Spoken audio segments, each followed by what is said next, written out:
वाहेगुरु जी का खालसा, वाहेगुरु जी की फतेह। आज हम बात करेंगे गुरुद्वारा मंज साहिब। भारत में सबसे ज्यादा मुगल एम्पायर रहा है और उन्होंने सबसे ज्यादा राज किया। उस समय हिंदू धर्म अपने देवी देवताओं की पूजा में लगा हुआ था।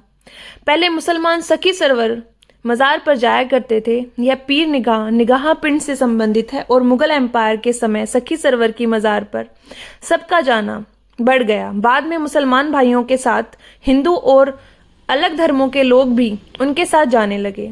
भक्तों की हालत यह हो गई थी कि लोगों ने अपने घरों में ही पीर को स्थापित कर लिया और पूजा करनी शुरू कर दी। पंजाब में इसका बहुत असर दिखाई देने लगा। ठीक उसी समय सिख धर्म की शुरुआत भी हो चुकी थी। अमृतसर उस समय सिक्खी का केंद्र था। अब भाई मंज जी का इतिहास विस्तार पूर्वक। भाई मंज जी, जिनको प्यार से तीरथ कहकर पुकारा जाता था, उस समय इनके घर भी सखी सरवर की मजार थी। भाई मंज जी हर साल निगाहे सरवर पीर की यात्रा पर जाया करते थे। भाई मंज गांव कंगमाई, जिला होशियारपुर के रहने वाले थे।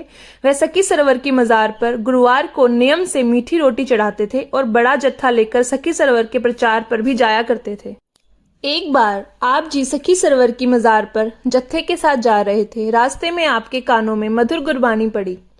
आप जी से रुका नहीं गया।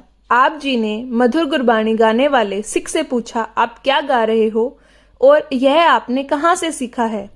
उस सिख ने जवाब दिया कि मैं गुरु नानक जी की वाणी गा रहा हूँ। वह सिख आप जी को अमृतसर दरबार साहिब ले गया। उस समय गुरु घर में कीर्तन हो रहा था। आप जी ने वहां मन की गहन शांति महसूस की।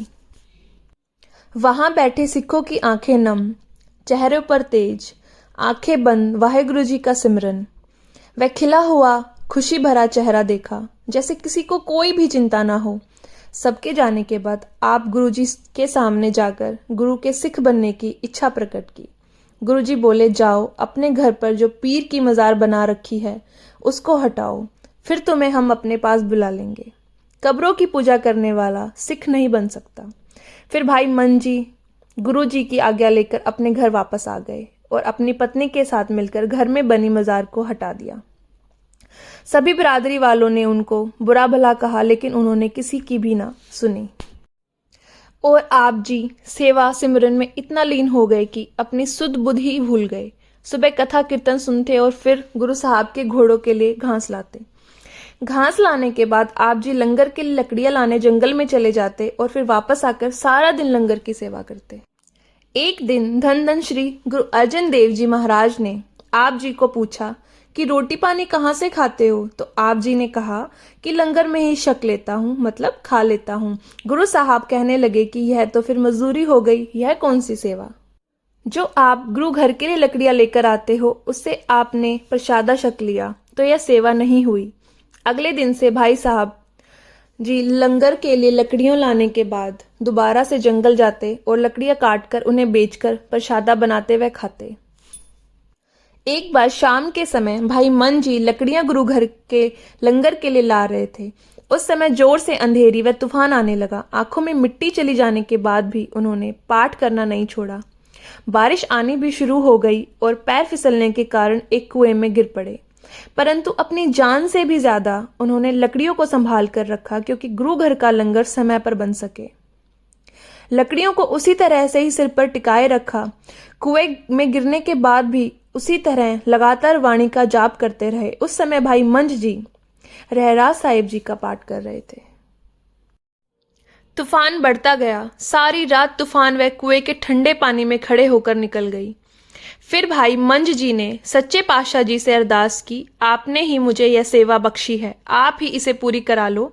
बादशाह जी, यह लकड़ियां समय से गुरु के लंगर पकने के समय तक पहुंच सके, यह आशीर्वाद दो सच्चे पातशाह जी। गुरु पातशाह जी ने सिख की अरदास सुनी।